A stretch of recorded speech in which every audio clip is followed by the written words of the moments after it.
भारती दिखने में बेहद खूबसूरत थी और उसकी सुंदरता में चार चांद लगाने का काम करते थे उसके काले लंबे घने बाल।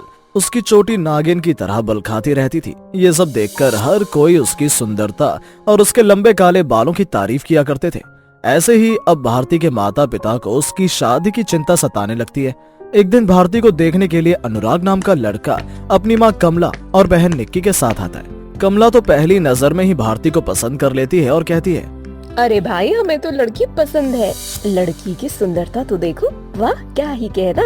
और तो और इसके लंबे काले बाल इसकी सुंदरता में चार चांद लगाने का काम करते हैं। ऐसी बहू किसे नहीं चाहिए। अरे हमें तो दहेज भी नहीं चाहिए। आप तो बस चट मंगनी और पट ब्याह कर डालो। हमें बस आपकी बिटिया अपने घर ले जानी है। सब लोग बहुत खुश होते हैं। कुछ ही दिनों में अनुराग और भारती का रिश्ता पक्का हो जाता है। जोर शोर से उन दोनों की सगाई होती है। हर तरफ खुशियों का माहौल था।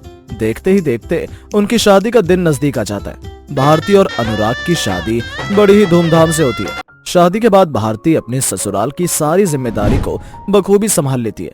ऐसे ही एक दिन भारती के ससुराल में उसकी मौसी सास करुणा आती है। करुणा भारती के बालों को देखकर कहती है, अरे भारती बहू, तेरे बाल तो बड़े ही सुंदर हैं। ऐसा लगता है जैसे नकली बाल लगा रखे हैं तूने। करुणा के मुंह से ये सुनकर भारती घबरा जाती है, जैसे उसकी कोई चोरी पकड़ी गई हो। भारती घबराते हुए बोलती है, नहीं नहीं मौसी जी, एकदम असली बाल हैं।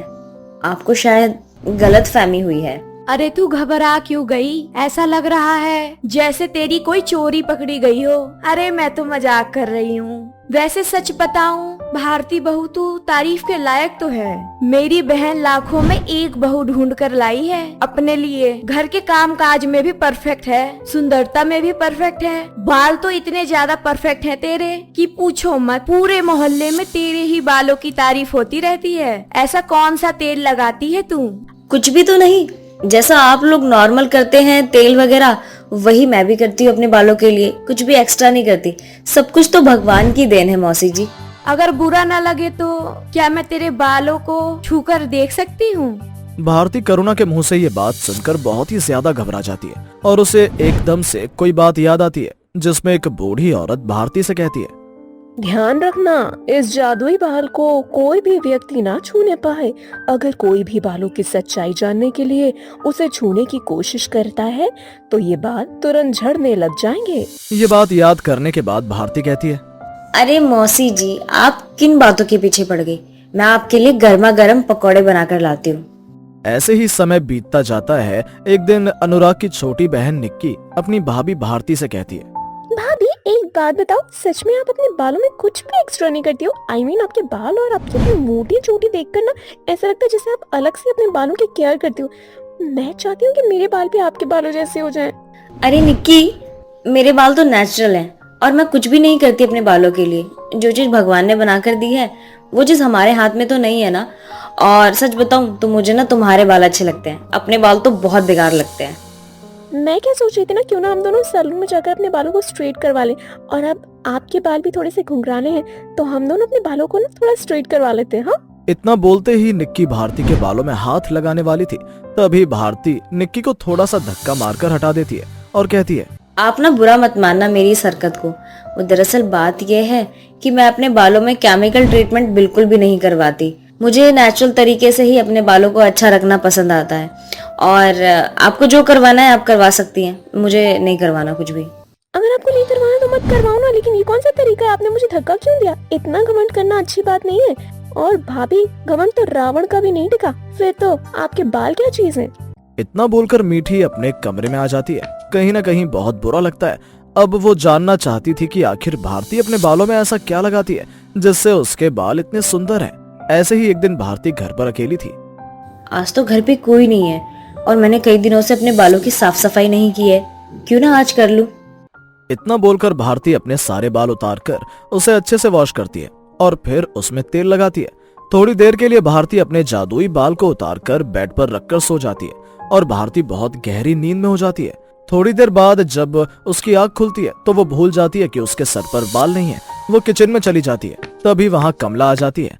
कमला भारती को गंजे रूप में देखकर हैरान हो जाती है। जब भारती की नजर कमला पर पड़ती है तो कहती है, क्या हुआ माँ जी, आप इतना शांत क्यों हैं? बहू, तेरे बाल कहाँ हैं? तू तो गंजी है। ये सुनकर भारती भागते हुए अपने कमरे में जाती है और यहाँ वहाँ अपने बाल ढूंढने लगती है, लेकिन काफी मेहनत करने के बाद भारती को बाल नहीं मिलते।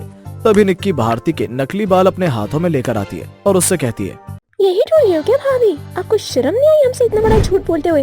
अरे अगर आप गंजी थी तो हमें बता दिया होता, लेकिन ये नकली बाल लगाने का क्या मतलब बनता है? हाँ, मुझे माफ कर दो, मैं मजबूर थी। एक बार मेरी बात सुन लो, मैं आपको सारी बात बताती हूँ। हमें कुछ भी नहीं जानना। तुमने हमें धोखे में रखा है। तुम एक गंजी हो और तुमने अपने ससुराल वालों को झूठ में रखा है, जिनके साथ तुम्हें अपनी पूरी जिंदगी बितानी है। उन्हीं से तुमने इतना बड़ा झूठ बोला है। हम तुम्हें कभी भी माफ नहीं करेंगे। अब तुम हमारे घर में रहने के लायक नहीं हो। तभी वहाँ पर भारती का पति अनुराग आता है और अनुराग कहता है, मैं जानता हूँ कि भारती ने जो किया है वो गलत है। उसने हमें धोखे में रखा, लेकिन एक बार जान तो लो कि आखिर ऐसा क्या था जिस वजह से भारती ने हमें इतना बड़ा झूठ बोला। अनुराग के इतना कहने के बाद भारती अपनी पूरी बात अपने ससुराल वालों को बताती है। ये उन दिनों की बात है जब भारती कॉलेज जाया करती थी। बहुत ही ज्यादा सुंदर हुआ करती थी। भारती को दिन प्रतिदिन अपने बालों को और ज्यादा सुंदर करने की चाह रह चुकी थी, इसलिए वो बहुत सारे केमिकल ट्रीटमेंट करवाना शुरू कर देती है। धीरे धीरे उसके बाल झड़ने लगते हैं और वो गंजी होने लगती है। उसकी ये हालत देखकर उसके पूरे परिवार को उसकी चिंता होने लगती है। धीरे धीरे भारती डिप्रेशन की ओर जा रही थी, क्योंकि अब भारती पूरी तरह से गंजी हो चुकी थी। ऐसे ही भारती सर पर कपड़ा बांधे हुए कहीं से जा रही थी, तभी अचानक उसकी नजर एक बूढ़ी औरत पर पड़ती है, जो कि घायल रूप से एक पेड़ के नीचे बैठी थी। हर कोई उसे देखकर नजरअंदाज कर देता, लेकिन भारती उसके पास जाती है और उसे अस्पताल ले जाकर उसकी मरहम पट्टी करवा देती है। तभी वो बूढ़ी औरत एक जादूगरनी का रूप ले लेती है और भारती से कहती है, घबराओ नहीं भारती, मैं एक जादूगरनी हूँ। मैं बस यहाँ से भटक रही थी, तभी देखा कि तुम बहुत ही ज्यादा परेशान हो। तुम्हारी परेशानी जानने के लिए ही मैंने ये सब किया। और सच बताऊं तो तुम दिल की बहुत अच्छी हो। अपनी परेशानी को छोड़कर तुमने जब मुझे घायल देखा तो मेरी मदद करने के लिए चली आई। बताओ आखिर क्या परेशानी है तुम्हारी? मैं तुम्हारी मदद जरूर करूंगी। भारती उस औरत को सारी बात बताती है, जिसके बाद वो जादुई औरत कहती है, घबराओ नहीं, मैं तुम्हें जादुई नकली बाल देती हूँ। ये जादुई बाल जब भी तुम अपने सर पर लगाओगी, इस बात का खास ध्यान देना कि कोई भी इस बाल को चेक करने के लिए इसे छुए ना। जैसे ही कोई इसकी सच्चाई जानने के लिए इसे छूने की कोशिश करेगा, वैसे ही ये धीरे धीरे झड़ने लग जाएंगे। और हाँ, इस बात का तो सबसे ज्यादा ख्याल रखना कि जब तुम्हारे सर पर बाल लगे रहेंगे, तब कोई कितनी भी कोशिश क्यों ना कर ले, तुम्हारे सर से नहीं हटा सकता। इस तरह से भारती नकली बालों के सहारे ही अपना जीवन बिताने लगती है। और मुझे सबसे ज्यादा परेशानी तो तब हुई जब मेरे घर वालों को मेरी शादी की चिंता सताने लगी। अब एक माँ बाप के लिए उनकी बेटी की शादी को लेकर बहुत सारे अरमान होते हैं, लेकिन गंजेपन के कारण हर कोई मुझसे शादी करने से मना कर देता था। लेकिन आप एक बार ये सोचो माँ जी, कि अगर मेरी जगह निक्की होती तो क्या करती आप? इसीलिए मेरे माँ बाप ने और मैंने आपसे ये झूठ बोला। भारती की पूरी बात जानने के बाद ससुराल वाले उसे माफ कर देते हैं।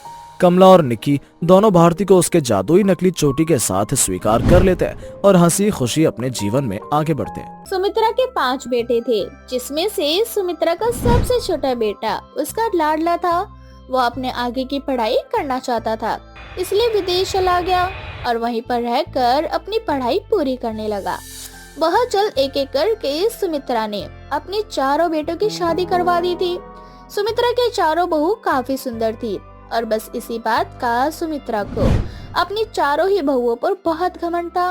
ऐसे ही एक दिन सुमित्रा, सही कहती है सारी मोहल्ले की औरतें।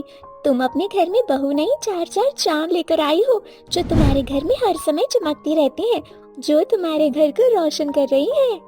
वो तो मैं जानती हूँ बहन, मेरे बेटे तुम्हारे बेटे की तरह निकम्मे और नालायक थोड़ी ना है, जो अपनी माँ की बात काट कर अपनी मर्जी से शादी कर ले।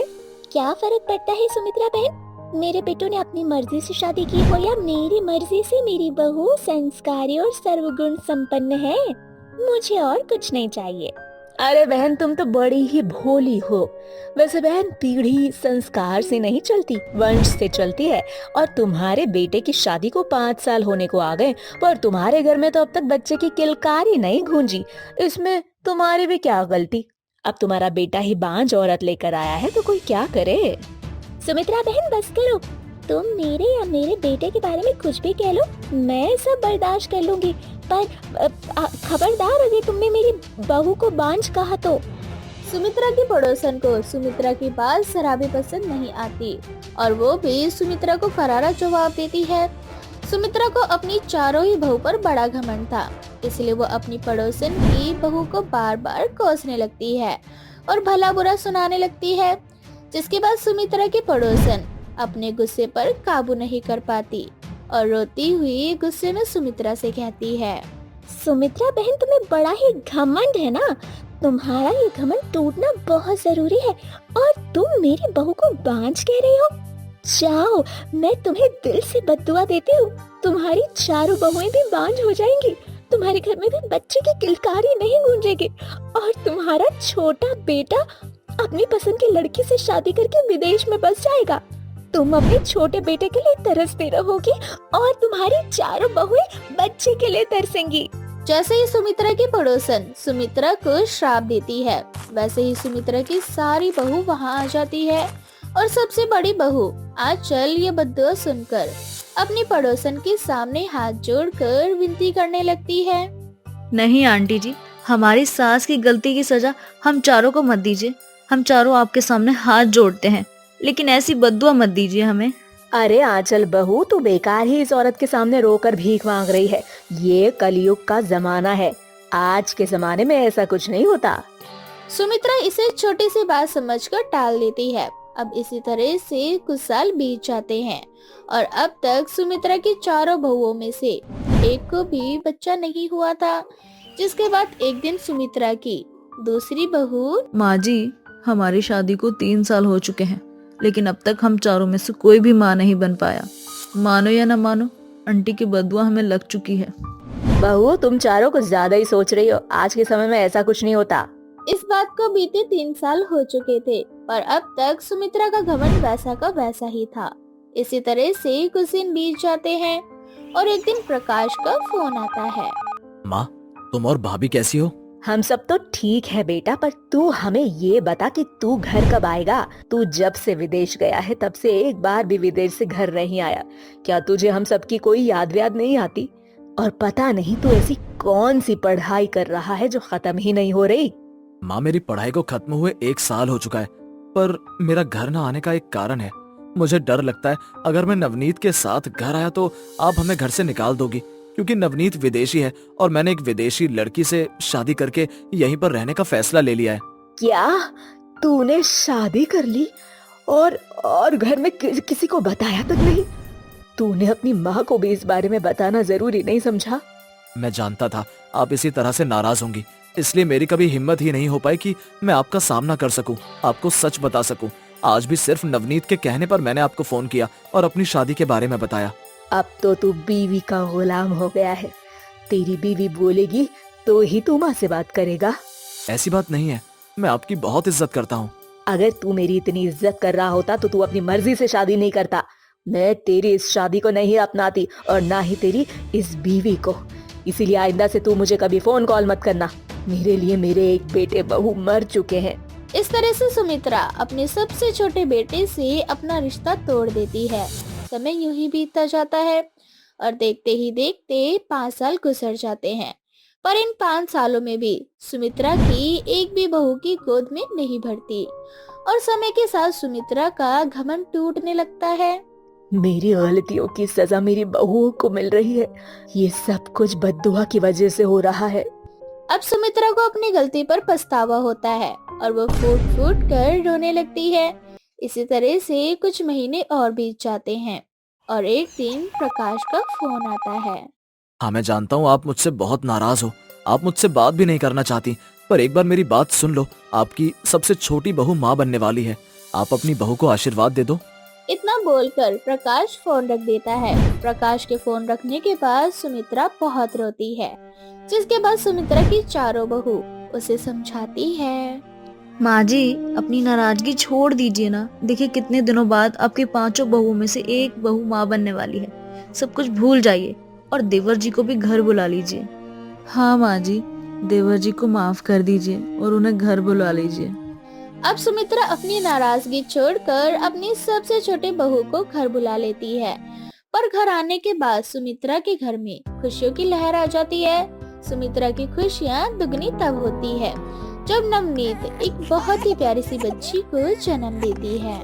माँ जी देखिए, हमारे घर में एक नन्ही सी परी आई है, इसलिए मैंने तो सोच लिया है कि मैं अपनी इस परी का नाम परी रखूंगी। दीदी, ये परी होगी आपके लिए, मेरे लिए तो ये इस घर की लक्ष्मी है, इसीलिए मैं इसका नाम लक्ष्मी रखूंगी। आप दोनों इसे जिस नाम से बुलाना चाहती हो बुला लो, पर इसके आने से घर में खुशियाँ आई हैं, इसीलिए मैं इसका नाम खुशी रखूंगी। मेरी प्यारी सी पोती की 5 माएँ हैं, ये 5 माँ अपने हिसाब से नाम रखेंगी और आपस में लड़ाई करेंगी, इसीलिए अपनी पोती का नाम मैं रखूंगी और इसका नाम होगा दृष्टि। इस तरह से सुमित्रा इस प्यारी सी बच्ची का नाम दृष्टि रखती है। अब दृष्टि की 5 माँ थी और दृष्टि अपनी 5 माँ की इकलौती बेटी। दृष्टि की 5 माँ उससे बहुत प्यार करती थी। दृष्टि अपनी 5 माँ की आंखों का तारा थी। समय यूं ही बीतता जाता है और दृष्टि बड़ी हो जाती है। ऐसे ही एक दिन दृष्टि कॉलेज से घर आती है। तभी सुमित्रा की 5 बहुएं दृष्टि को अपने पास बिठाकर उससे बोलती है, आ गई मेरी लाडली बेटी, देख मैं तेरे लिए कितना अच्छा रिश्ता लेकर आई हूँ। इस लड़के का नाम अनुराग है, तुम दोनों की जोड़ी खुद भगवान ने बनाई है। चल झूठी, इन दोनों की जोड़ी भगवान ने नहीं बल्कि तूने बनाई है, इसीलिए मेरी प्यारी दृष्टि उस लड़के से शादी करेगी जो उसकी 5 माओं को भाएगा। और हम 5 की पसंद ये लड़का है जिसका नाम कौशल है, और ये लड़का अपने नाम की तरह हर चीज में कौशल है। दादी, आपकी 5 बहुओं की मैं इकलौती बेटी हूँ, इसीलिए मेरी 5 माँ मुझ पर प्यार की बारिश करती है। पर मैं अपनी 5 माँ से आज ये कहना चाहती हूँ कि मैं एक आरव नाम के लड़के से बहुत प्यार करती हूँ और उसी से शादी करना चाहती हूँ। इसीलिए आप सभी अपनी अपनी पसंद से मेरी शादी करवाइए, पर लड़का मेरी पसंद का रहने दीजिए। दृष्टि की बात सुनकर दृष्टि की 5 माँ और दादी बहुत खुश होती है, जिसके बाद बहुत जल्द दृष्टि की 5 माँ मिलकर उसका कन्यादान करती है और उसकी शादी करवा कर आरव के साथ भेज देती है। मीनल बहुत गरीब थी और अक्सर बीमार भी रहती थी। मीनल की बस एक ही संपत्ति थी और वो थी उसकी बेटी कविता। कविता दिखने में बहुत ही सुंदर थी। गरीबी के कारण ज्यादा वो पढ़ लिख नहीं पाती, जिस कारण उसे कोई भी काम पर रखने को तैयार नहीं था। और अपनी माँ की बिगड़ती तबीयत को देखकर कविता को कैसे भी काम करना था और पैसे कमाने थे ताकि वो अपनी माँ का इलाज करवा पाए। ऐसे ही एक दिन कविता अपनी एक दोस्त प्रिया से मिलती है और उसे अपनी सारी कहानी बताती है, जिसके बाद प्रिया कहती है, प्रिया, तुझे तो पता है ना कि माँ हमेशा बीमार रहती है और मैं ज्यादा पढ़ी लिखी भी नहीं हूँ, मुझे कोई काम नहीं मिल रहा। छोटा मोटा कोई काम ढूंढती हूँ तो उसमें जितने पैसे मिलते हैं उन पैसों से मैं माँ का इलाज नहीं करवा सकती और न ही घर चला सकती हूँ। मुझे समझ नहीं आ रहा कि मैं क्या करूँ। प्रिया, बहुत ही ज्यादा परेशान हूँ, तुम मुझे अपने साथ कहीं काम पर लगवा दो ना। सुना है कि तुम्हें बहुत अच्छी सैलरी मिलती है। देख, मैं तेरी दिक्कत समझ रही हूँ और जो तेरा हाल है वही हाल मेरा भी है। मैं भी तेरी तरह कम पढ़ी लिखी हूँ और मुझे भी पैसे तो ज्यादा ही चाहिए, क्योंकि जो गरीबी है ना वो कुछ भी करवाने के लिए तैयार हो जाती है और जो काम मैं करती हूँ शायद वो काम तू ना करे। नहीं प्रिया, ऐसी कोई बात नहीं, मैं बहुत मेहनती और सीखने की चाह भी रखती हूँ। कोई भी काम हो मैं हर काम करने को तैयार हूँ। अगर मुझे नहीं भी आएगा ना तो भी मुझसे सीख लूंगी, लेकिन मुझे लगवा दे प्लीज। प्रिया देख कविता, तू जैसा सोच रही ना वैसा कुछ नहीं है, ये काम तू नहीं कर सकती और मेरी बात मान तो किसी और से पूछ ले। प्रिया, तेरी माँ भी तो मेरी माँ है और मेरी माँ भी तो तेरी माँ है, फिर ऐसा क्यों कह रही है यार? प्लीज मुझे लगवा देना अपने साथ काम पर। ऐसा कौन सा काम है जो मैं नहीं कर सकती? देख, मैं कोठे पर काम करती हूँ, हर आदमी से मुझे 5,000 रुपए मिलते हैं, ये है मेरा काम। अब तो समझ गई होगी ना तू, रोज रोज खुद के शरीर को बेचना यही काम है मेरा, और ये काम करने के लिए तू तैयार है तो मैं तुझे कल से लगवा देती हूँ। क्या तू ये काम करती है प्रिया? हाँ, मैं ये काम करती हूँ। देख, हम बहुत गरीब हैं, हमारे बाप दादा इतना पैसा छोड़ के नहीं गए कि हम आराम से टाइम पास करते रहे और पैसा कमाते रहे। हमें तो खुद से शुरुआत करनी है और बहुत ही कम समय में ज़्यादा पैसा कमाने का एक रास्ता मुझे जो मिला है वही करती हूँ। और कहीं ना कहीं मेरे घर की जो आर्थिक हालत ठीक हुई है वो बस इसी कारण से हुई है। समाज में कोई नहीं जानता कि मैं क्या काम करती हूँ। लोगों को ये नजर आता है कि बस मैं पैसे लेकर आती हूँ, लेकिन ये काम प्रिया मुझसे नहीं होगा। मैं नहीं कर सकती ये सब। अच्छे से जानती हूँ कि तू नहीं कर सकती, इसीलिए तुझे नहीं बता रही थी। बाकी अगर तुझे करना हो तो बता देना मुझे। कविता ना चाहते हुए भी प्रिया की बात को सोचने लगती है और आखिरकार कविता तैयार हो जाती है कोठे पर काम करने के लिए। ऐसे ही रात को कविता अच्छे से तैयार होती है।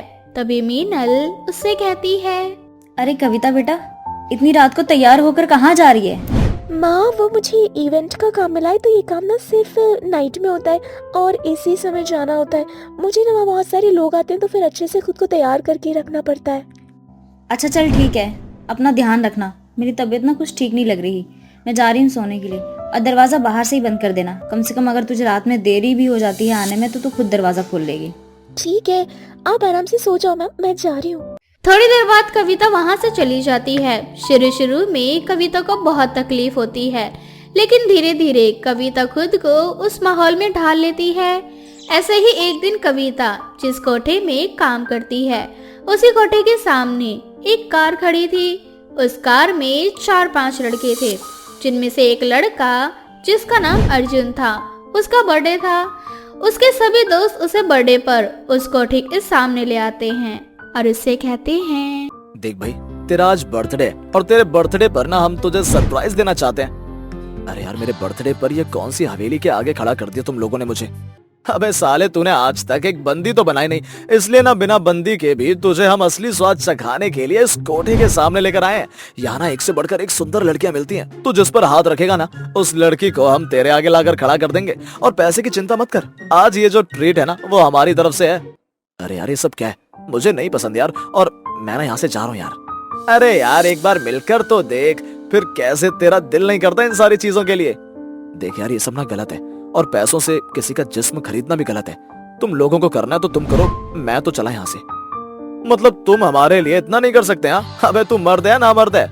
अबे बकवास मत कर, समझा? अर्जुन के दोस्त उसे किसी न किसी तरीके से मना लेते हैं और अर्जुन अंदर आता है।